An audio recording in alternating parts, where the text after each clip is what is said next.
Olá, meus irmãos. Bom dia, bom dia. Hoje é dia 2 de dezembro, terça-feira. E eu quero fazer aqui um pré-estudo, tá? Um estudo prévio do nosso estudo do próximo domingo na Escola Bíblica Dominical, não é? Estamos usando esse material aqui, tá? Esse material aqui. E no próximo domingo, nós vamos tratar de dois estudos, da lição 32 e da lição 33. Se você não tem esse material e quer receber em PDF, só comunicar aqui que eu envio para você em PDF, tá bem? Então vamos falar desse estudo. É um estudo prévio. A ideia é que você, ao ler isso, já reflita, faça outras leituras, pegue textos bíblicos, vai mais a fundo, para chegar no domingo e a gente poder ir um pouquinho mais fundo no tema que a gente vai abordar. Certo? Tá bem? Antes de começar, eu quero te falar uma coisa assim. Alguns irmãos, eu percebo durante o estudo, ficam assim um pouco aflitos por ou não estar compreendendo bem, ou ficar meio assim fervendo a cabeça com alguns conceitos, com algumas ideias. E assim, isso é algo que me agrada imensamente, sabe? Eu amo isso, eu amo, tá?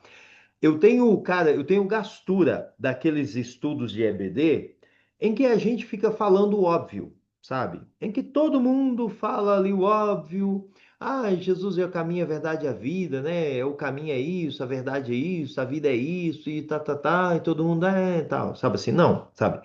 Estudo tem que ser para você se confrontar com coisas novas, com coisas com as quais você ainda não meditou, com coisas nas quais você ainda não refletiu, sabe? Igual nesse estudo aqui, por exemplo, tem uma parte que o John Piper fala aqui que, pum, explode a cabeça da gente, sabe? E isso falando de mim, que sou formado em teologia, que já li um monte, já fiz pós e tal e tudo mais, sabe assim, tal. Então, o estudo da EBD bom, que eu quero, que eu gosto, que eu amo, é aquele estudo que faz assim ferver a sua cabeça, sabe? Que você tem vontade de bater a cabeça na parede, que você pensa, meu Deus do céu, como é que eu sou burro? E eu não entendo esse negócio aqui, né? Tem uma coisa que o Abraham Bullitt aqui, por exemplo, fala que eu fiquei, cara, que eu fui pesquisar, eu joguei no chat GPT aqui para tentar entender. E depois eu percebi, cara, que óbvio isso, sabe? Então é isso. O bom estudo da IBD tem que fazer você quebrar a cabeça e refletir em coisas nas quais você nunca havia pensado antes, certo? Eu vou abrir aqui, vou compartilhar aqui um texto para a gente ir acompanhando na tela, tá bem? Aqui, ó, você vai acompanhando aqui na tela comigo esses dois estudos. Então, aqui eu vou tentar ser um pouco mais breve, já tenho ó, 4 minutos, ser um pouco mais breve para abordar aqui os dois estudos, a lição 32 e a lição 33. Você vai ver que a gente poderia até tratar, nesse próximo domingo, de três lições, da 32, da 33 e da 34, que são tudo temas relacionados, sabe? Deixa eu explicar. A 32 vai falar o que significam justificação e santificação. Então, o tema desse estudo é justificação e santificação, tá? Opa, foi mal. Justificação e santificação. A lição 33 vai trazer os que têm fé em Cristo devem buscar a salvação pelas próprias obras ou em outro lugar. Qual o assunto que vai ser tratado aqui? Justificação, não é? Justificação. Esse basicamente é o assunto, tá? Na verdade, é uma aplicação da doutrina da justificação. No estudo 32, a gente vai ver a doutrina em si, a explicação do conceito de justificação, tá bem? E uma aplicação breve, assim tal, bem resumida. Aqui a gente vai mais a fundo, tá? Na aplicação plena do conceito da doutrina da justificação. E o estudo 33 vai trazer, já que somos justificados somente pela graça, por intermédio somente de Cristo, temos ainda de fazer boas obras e obedecer à palavra de Deus? Qual o assunto aqui? Santificação, não é? Então, por que que sim? Por que que temos que obedecer Por que que temos que fazer boas obras e obedecer a palavra de Deus? Pela santificação, né? Porque, né? Se a resposta aqui for não, se eu falar não, não temos mais que fazer boas obras nem obedecer a palavra de Deus, eu nego a santificação. Se a resposta aqui for sim, se eu falar que sim, tenho que buscar a salvação pelas próprias obras ou em outro lugar, eu nego a justificação, tá bem? No entanto, ficaria muito conteúdo para a gente falar num estudo só, então por isso que vamos falar só da 32 e da 33 neste domingo, certinho? Então vamos lá então. A justificação aqui é a resposta, né? Então, mais uma vez, uma palavrinha rápida aqui para os professores, tá bem? Levem os alunos a participar, deixem que eles falem. Em vez de você ficar lendo os textos, peça para eles ler, sabe? Então, chega aqui e primeiro já pergunta, né? Então, os professores já vão chegar e já vão perguntar para os alunos, né? O que significa justificação e santificação? Deixa a galera responder, sem corrigir, tá bem? Sem corrigir. Tony, Emanuel, Sinara, Tamires, sempre não fica corrigindo, deixa falar errado, deixa viajar, sabe? Deixa cada um responder. Aqui não é o momento de discussão, tá? Deixa cada um responder. E aí, irmão, o que que você acha? E aí, irmão, o que que você acha? E aí, irmão, o que que você acha? E aí, irmão, o que que você acha? Qual a diferença? Pá, pá, pá, pá, pá, pá. Beleza, ok. Todo mundo respondeu? Joia. Aí pede alguém para ler lá a resposta, né? Justificação significa justiça declarada diante de Deus, tornada possível pela morte e ressurreição de Cristo por nós. É por isso que lá em 1 Coríntios 15, Paulo vai resumir a fé cristã na morte e na ressurreição de Jesus. Porque é a morte e a ressurreição de Jesus que possibilitam a justificação, tá? E aí ele vai falar: a santificação significa nossa justiça gradual e crescente, tornada possível pela obra do Espírito em nós, pela obra do Espírito Santo. Ele vai dar como texto aqui, 1 Pedro 1 e 2. Então, assim, leu isso aqui, já pode perguntar, irmãos, alguma dúvida? Alguém, pô, a cabeça travou aqui nisso aqui, tá? Se tiver as dúvidas, beleza. Mas aqui também não é hora de responder as dúvidas, porque senão você vai responder uma dúvida aqui, você já vai lá para o final do estudo, tá? Então, surgiu aqui 5, 10, 20 dúvidas, beleza, a gente vai respondendo elas ao final. Se ao final alguma dúvida não tiver sido respondida, aí a gente volta nela, tá bem? E aí vamos ao texto. 1 Pedro 1, 1 e 2. Aos eleitos que são forasteiros da dispersão, né, os destinatários da carta de Pedro, segundo a presciência de Deus Pai em santificação do Espírito, para a obediência e a aspersão do sangue de Jesus Cristo. Graça e paz vos sejam multiplicadas, tá bem? Então, aqui a gente não vai fazer uma análise do versículo, tá? A gente não está fazendo um estudo aqui sobre 1 Pedro 1 e 2, tá? Mas é que 1 Pedro 1 e 2 vai mencionar as duas coisas, né? Segundo a presciência de Deus Pai. Aqui a gente não vai nem entrar no assunto de presciência, o que é a presciência, porque aí a gente vai acabar falando da soteriologia mais ampla, da predestinação e tudo mais. Não é o nosso tema aqui, tá? Mas ele fala, segundo a presciência de Deus Pai, em santificação do Espírito para a obediência e a expressão do sangue de Jesus Cristo. Graça e paz vos sejam multiplicadas. Em santificação do Espírito para a obediência e a expressão. Então aqui ele está falando o quê? De santificação, né? Ele está falando de santificação. Ele está falando, né, aos eleitos aos eleitos, né? Ele pode estar mencionando aqui da justificação, da salvação, aos salvos, aqueles que foram salvos mediante a Cristo. Ou seja, estamos falando de justificação, né? Mas o foco do versículo vai para a santificação. Ele fala em santificação do Espírito para a obediência e a aspersão no sangue de Jesus, né? Ou seja, então aquelas pessoas que foram chamadas por Deus para a obediência, né? Para uma vida que testemunhe o poder do sangue de Jesus derramado, aspergido em nossas vidas, né? Então o texto ele está focado principalmente nisso, tá? Numa vida de santificação, tá? Então vamos lá, aos comentários aqui. O Abraham Butz. O Abraham Butz, o texto dele aqui é, sabe, assim, você tem que ler, tá bem? E assim, é um texto mais desafiador, mas é só texto, sabe? Não tem nenhuma fórmula matemática aqui, tá? Não tá em grego, não tá em hebraico, é só português, é uma palavrinha depois da outra. Então você vai lendo uma palavrinha depois da outra, tá bem? Ele vai fazer uma distinção bem técnica de justificação e de santificação. Tá bem? Algumas coisas bem interessantes que ele vai falar. Primeiro, ele vai falar que são ambas bênçãos da graça, são inseparáveis, mas, no entanto, são distintas, ou seja, uma coisa é separada da outra, tá? E ele até vai falar que há uma grande diferença entre elas, tá bem?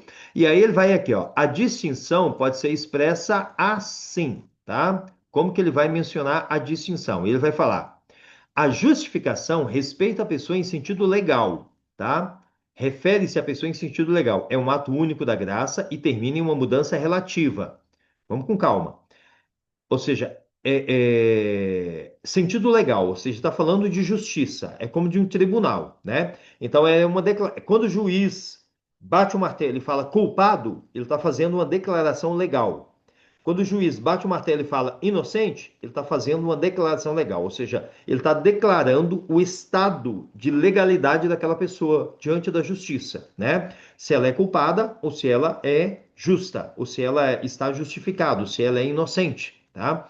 Então, a justificação é uma declaração legal, judicial de Deus a respeito dos salvos, dizendo que eles não têm mais culpa, eles não podem mais ser condenados, eles são declarados justos. Ponto. Só isso, tá?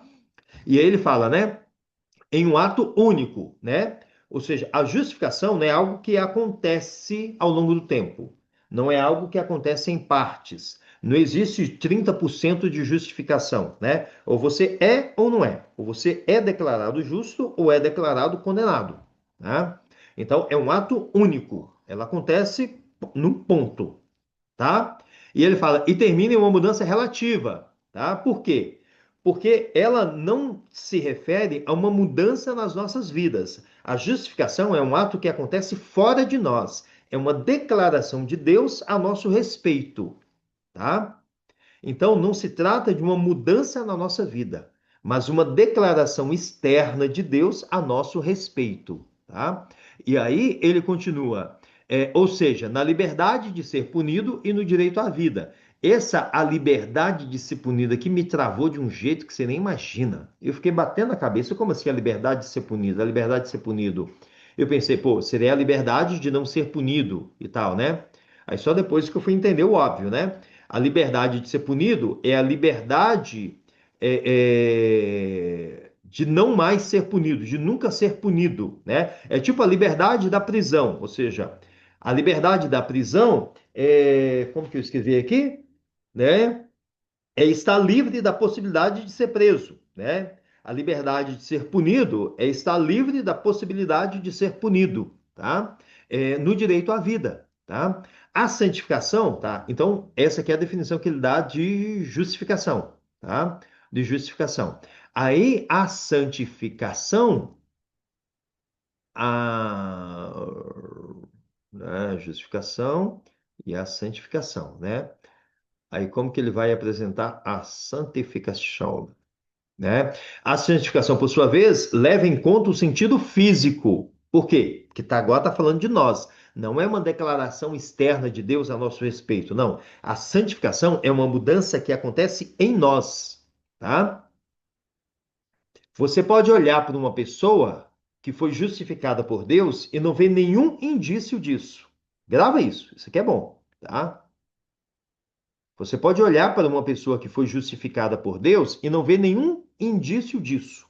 Ela ainda pode estar bêbada, drogada, caída na sarjeta e já ter sido justificada por Deus. Por quê? Porque ela creu no sacrifício de Jesus Cristo. Ponto. Agora você nunca vai olhar para uma pessoa que está sendo santificada e não ver indício disso. Tá bem? Tá? Então, você sempre que olhar para uma pessoa que está numa jornada de santificação, você verá indícios disso. Por quê? Porque a santificação leva em conta o sentido físico, sendo uma obra contínua da graça, não é um ato único, é uma obra contínua e termina em uma mudança real, tanto na qualidade, tanto de hábitos como de atos, né? Então, a santificação resulta numa mudança real, numa mudança de fato na nossa vida, tá bem? E aí ele continua, né? A primeira, né? A primeira né? Ou seja, a santificação é pela justiça fora de nós. O que ele quer dizer com a justiça fora de nós? É a justiça de Cristo. É a justiça que Cristo alcança, tá? Essa justiça é dada a nós, é imputada a nós, né? A última, a santificação, é pela santidade operada em nós. Então, ou seja, a justificação acontece fora de nós. A santificação acontece em nós. Bonito isso, né? A justificação procede como uma causa. Causa de quê? Causa da obra de Cristo na cruz do Calvário, da ressurreição de Jesus Cristo, tá? A santificação, segue como um efeito. A santificação é um efeito da justificação, certo? A justificação é por Cristo como sacerdote, tá? Eu gostei muito dessa relação, eu nunca havia pensado nisso, né? A justificação é a obra de Cristo como sacerdote, né? Ao se oferecer como sacrifício vivo, tá? Já a santificação é a obra de Cristo como rei, né? Você lembra que Jesus é sacerdote e rei, né? Rei e sacerdote, né? Então, a justificação é a obra de Cristo em nós como sacerdote, né? Aspergido o sangue. Lembra que o sacerdote fazia isso? O sacerdote chegava diante das pessoas e borrifava nelas o sangue do sacrifício, purificando-as dos seus pecados, ou seja, justificando-as diante de Deus. A justificação é a obra de Cristo como sacerdote, enquanto a santificação é a obra de Cristo como rei. Por quê? Porque o rei domina. A santificação é o domínio de Cristo nos alcançando, tá? Eu era um perverso, eu era um adúltero, mas agora Cristo me domina como rei. E ao me dominar como rei, eu faço o que ele manda. E ao fazer o que ele manda, eu sou santo. Eu sou santificado. Legal? Me diz aí se você já havia pensado nisso. Na justificação, como a obra de Cristo como sacerdote, e na santificação, na obra de Cristo como rei. Tá? Se eu não sou justificado, eu não reconheço Cristo como sacerdote. Se eu não sou santificado, eu não reconheço Cristo como rei. Bonito isso, né? O Abraham Butch é fera. O homem é bom, né? E aí ele fala assim aqui no último parágrafo, né? Na última linha, né? A primeira, ou seja, a justificação, retira o poder condenatório do pecado. O pecado não tem mais poder para nos condenar. A segunda, a santificação, retira o poder dominador do pecado. Essa também é outra relação assim, outra associação incrível, maravilhosa, né? Pela justificação, o pecado não tem mais poder para nos condenar, né? Pela santificação, o pecado não tem mais poder para nos dominar. Olha que coisa bonita. Ah, sentiu? Sentiu, meu irmão? Bonito isso, né? E aí ele fala o que a gente já falou, né? A justificação é instantânea e completa em todos os assuntos, a santificação é progressiva e nos aperfeiçoa por graus, ou seja, nós vamos sendo aperfeiçoados ao longo do tempo, à medida que vamos sendo justificados. Certo? Incrível o Abraham Butch, né? John Piper, vamos lá. Então, aqui, ó, uma palavrinha para os professores. Você vai sintetizar isso aqui. Você não vai ficar meia hora falando desse negócio aqui, tá bem? Então, você vai resumir aqui quais são os distintivos, as características da justificação e da santificação, tá bem? Ah, o Piper. O Piper, vamos lá aqui, ó. A santificação é o ato, sempre isso aqui é importante, né? É o ato. O que quer dizer ato, né? Ato é diferente de processo, tá? O ato é aquilo que você é um ato, né? Aconteceu e pronto, tá bem? É, é o ato de Deus por meio do qual, né, ele nos declara justos, tá? Por meio do qual ele nos declara justos, perfeitos ai, justos, retos ou perfeitos, devido somente à fé. Fomos unidos a Jesus Cristo, que é perfeito, justo e reto, tá? Mais uma vez ele repete aqui, né, o que o Abraham Butch já fala, né? A justificação é a posição legal diante de Deus, né, devido à união espiritual com Deus. Então é a posição legal. Então, através do sacrifício de Cristo, nós temos uma posição legal diante de Deus. de justos, né? Não estamos condenados, né? Então, Deus, que é o supremo juízo, Deus Pai, bate o martelo e diz para nós, absolvido, né? Essa é a nossa posição legal, né? Essa é a justificação, tá? E aí ele diz: a santificação é o ato de Deus mediante o qual ele, por seu Espírito e por sua palavra, nos conforma pouco a pouco, ou em grandes passos, né? À medida do Filho, ou seja, mas é um processo, né? Aqui ele fala ato em outro sentido, né? Eu até posso desfazer essa distinção aqui, né? Porque no sentido que ele fala de ato, as duas coisas são um ato, né? É porque eu estava fazendo antes a distinção entre ato e processo, né? Mas aqui ele vai tratar as duas coisas como ato, no sentido de que elas são feitas por Deus, né?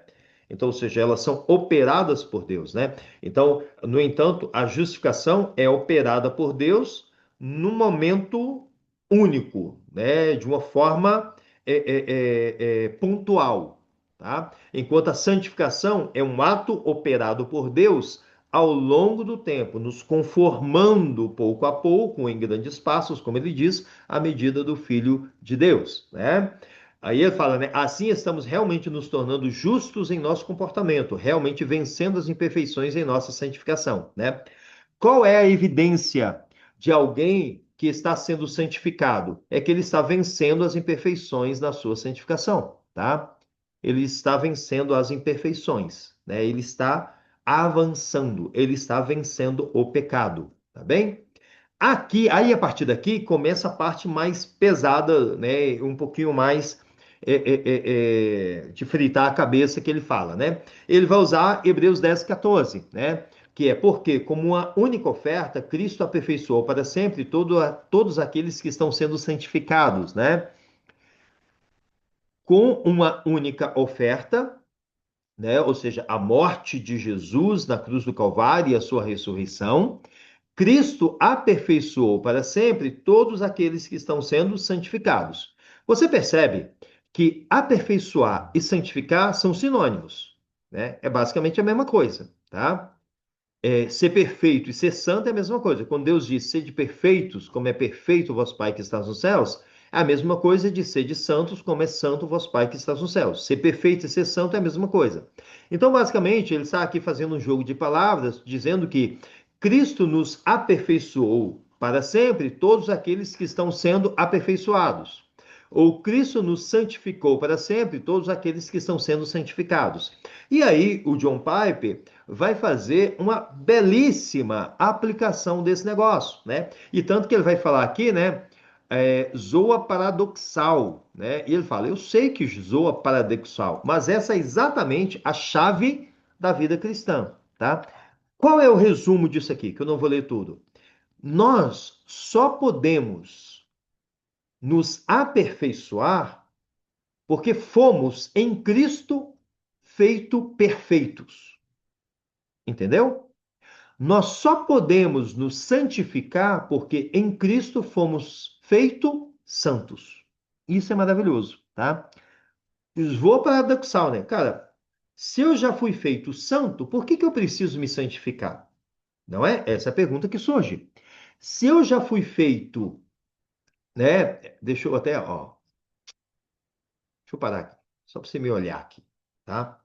A pergunta que surge é: se eu já fui feito santo, por que eu preciso me santificar? Se eu já fui feito perfeito, por que eu preciso me aperfeiçoar? Parece um paradoxo, mas é exatamente essa a essência da vida cristã, tá? Você tem que entender isso, tá? Nós só podemos nos aperfeiçoar diante de Deus porque ele já nos declarou perfeitos. Nós só podemos nos santificar porque ele já nos fez santos, tá? E como que ele nos fez santos, pastor Hilton? Em Cristo Jesus, tá? Beatriz brincando aqui. Em Cristo Jesus, tá? E é isso que ele vai falar mais à frente aqui, né? Por causa de Cristo, nós cremos nele e no que ele fez na cruz em sua vida perfeita. Cremos nele por causa E por essa fé, Deus nos une a Cristo. Sua perfeição é contada como nós, sabe? Por quê? Você pode se perguntar: como que eu, esse traste, pecador, sujo, posso ser perfeito? Posso ser feito santo? Como que eu, que sei a podridão que há na minha alma, como que eu, que sei o quanto eu sou escravo do pecado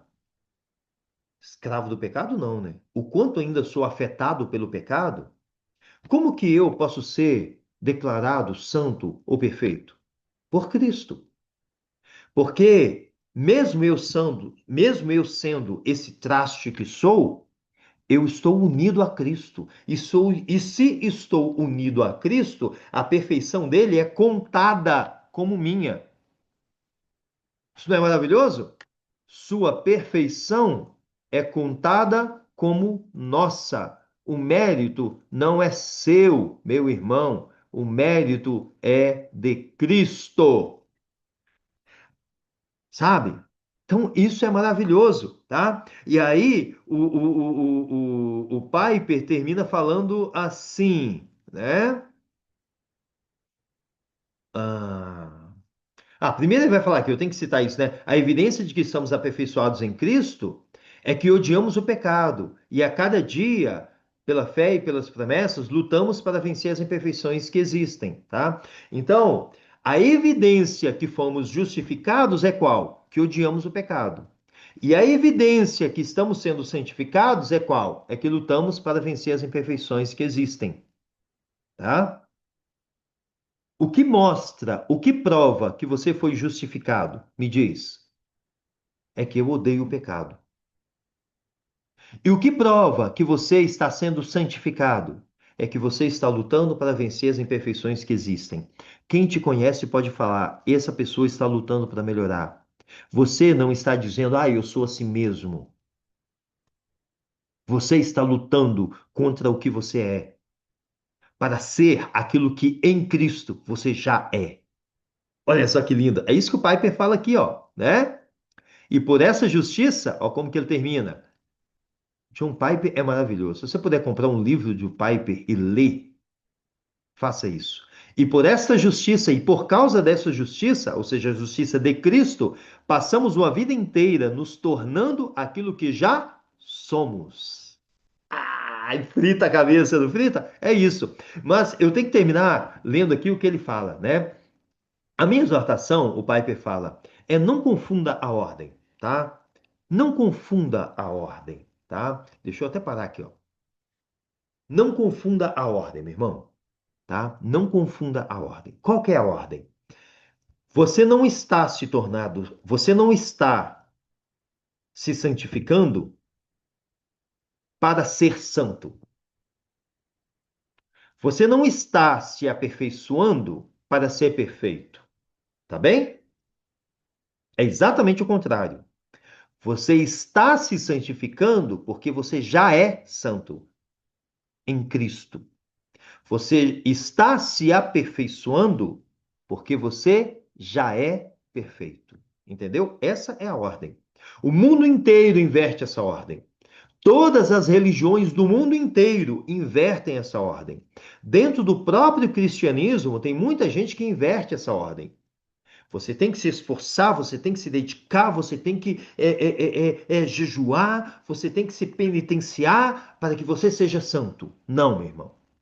Você tem que jejuar, se esforçar, se penitenciar, mortificar a sua carne, porque você é santo. Ou seja, você tem que se santificar, porque você já é santo.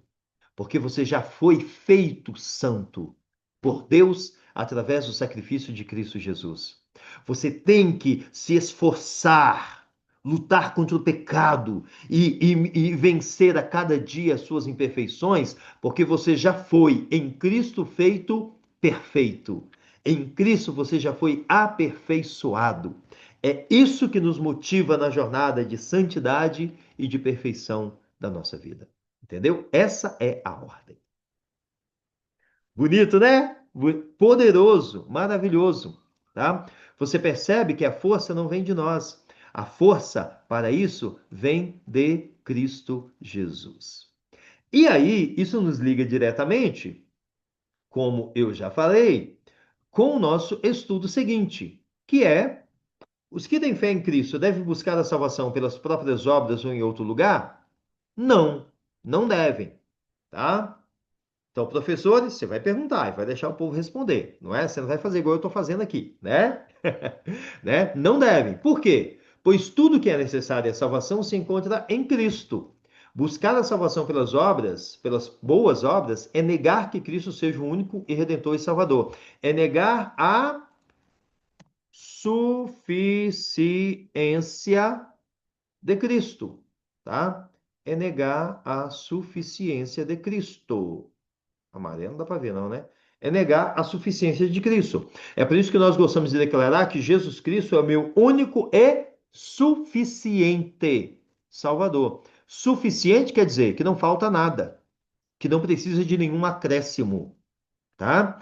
Isso está falando de quê? Está falando de santificação. Está falando de santificação. Tanto que no texto de Gálatas 2,16 vai mencionar justificação 3 vezes. Ó, sabendo, contudo, que o homem não é justificado pelas boas obras da lei, pelas obras da lei, mas mediante a fé em Cristo Jesus. Também temos crido em Cristo Jesus, para que fôssemos justificados pela fé em Cristo, e não pelas obras da lei, pois pelas obras da lei ninguém será justificado, tá? Então, qual é o nosso assunto? Justificação, que é o que nós já abordamos aqui. Aqui está fazendo o quê? Uma aplicação da doutrina da justificação. E aí, o maravilhoso João Calvino vai mostrar que não importa, independente do tipo de obra que uma pessoa faça, é considerada justa diante de Deus simplesmente com base na misericórdia gratuita, porque Deus, em nenhum respeito às obras, adota a pessoa gratuitamente em Cristo, imputando a ela a justiça de Cristo como se fosse sua, tá? Uma vez eu fui almoçar com uma pessoa e na hora de pagar eu tirei, né, o meu cinquentão do bolso, né, para pagar e tal, né? Mas ela chamou o garçom e em nenhum respeito ao dinheiro que estava na minha mão, ela passou o cartão e falou: "Não, pastor, tá pago", né? Ela ignorou totalmente aquilo que eu estava oferecendo para ajudar no pagamento, né? Para pagar o almoço. Ela ignorou em nenhum respeito a nota de 50 que estava na minha mão. Essa pessoa simplesmente passou o cartão, olhou para mim e falou: "Tá pago, pastor". Ou seja, o almoço para mim foi totalmente gratuito. Eu não ajudei com nenhum centavo. É isso que Cristo faz por nós, né? Pela nossa salvação. E isso a gente chama de quê? De justificação, né? Ou seja, somos justificados, somos declarados justos com base nos méritos, no pagamento que Cristo fez por nós, tá bem?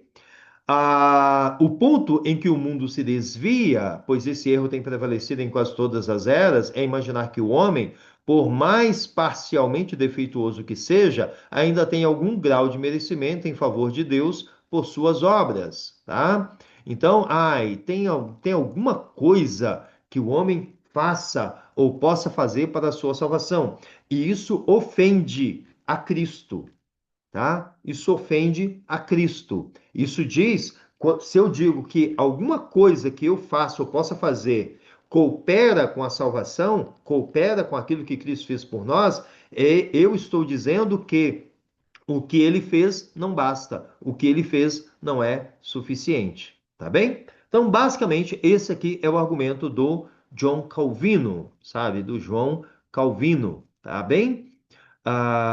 E aí o Timothy Keller vai ser um pouquinho mais didático, né, na apresentação dele, né? E ele vai inclusive dar um exemplo muito legal aqui, né?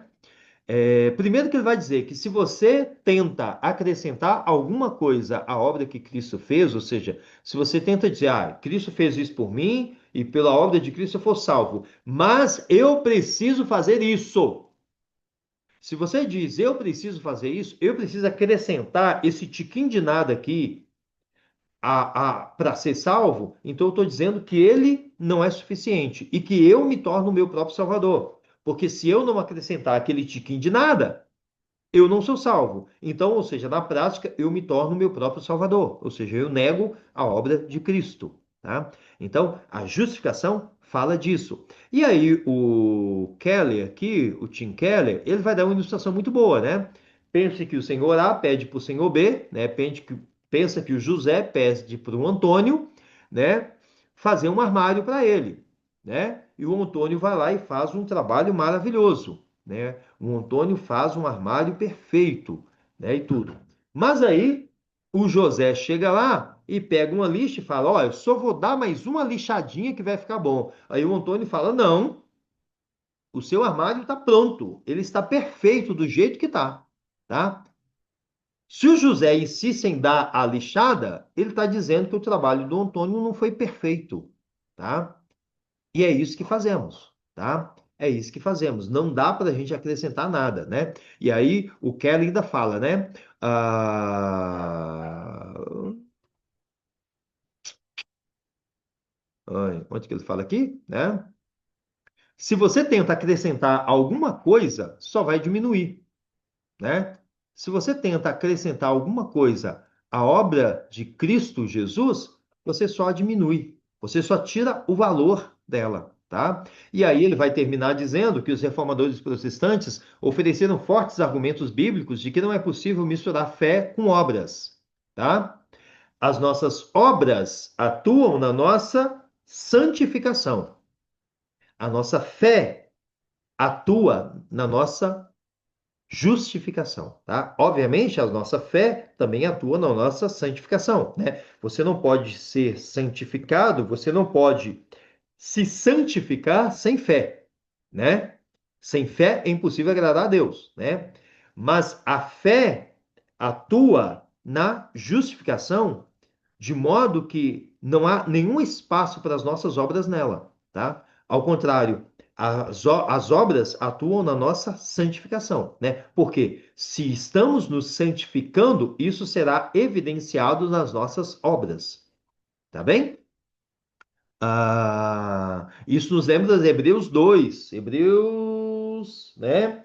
Hebreus não, né? Efésios, né? Em que ele fala que fomos salvos para as boas obras, né? Ou seja, fomos salvos para a santificação, tá? Então ele termina dizendo: não vou mais articular sobre nenhum desses argumentos, apenas digo isso. Pessoalmente, eu não conseguiria viver se não fosse o caso. Não tenho nenhuma esperança a não ser que eu possa me levantar a cada dia e me firmar no fundamento de que em nada ponho a minha fé, senão na graça de Jesus, no sacrifício remidor, no sangue do bom Redentor. A minha fé e o meu amor estão firmados no Senhor. Estão firmados no Senhor. Vou falar poesias para nós cantarmos essa no próximo domingo. Irmãos, é isso aí. Eu não sei quanto tempo eu falei. Acho que umas meia hora, uns 40 minutos. Tá bem? Mas é isso, tá bem? Então, esse aqui é uma análise panorâmica aí dos estudos 32 e 33. Tem muita coisa aqui, sabe?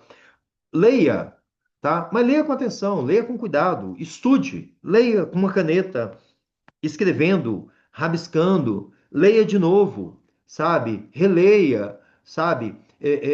Comenta, ô pastor, não entendi essa frase aqui, sabe? Ô irmão Tony, ô irmão Emanuel, nossos professores lá dos adultos, ô irmã Sinado, ô irmã Tamires, os professores dos jovens, o que que isso aqui quer dizer, tá? Já reflete para você chegar e realmente dar uma contribuição legal no estudo no domingo, certo? Que Deus abençoe, é isso aí, até mais e tchau.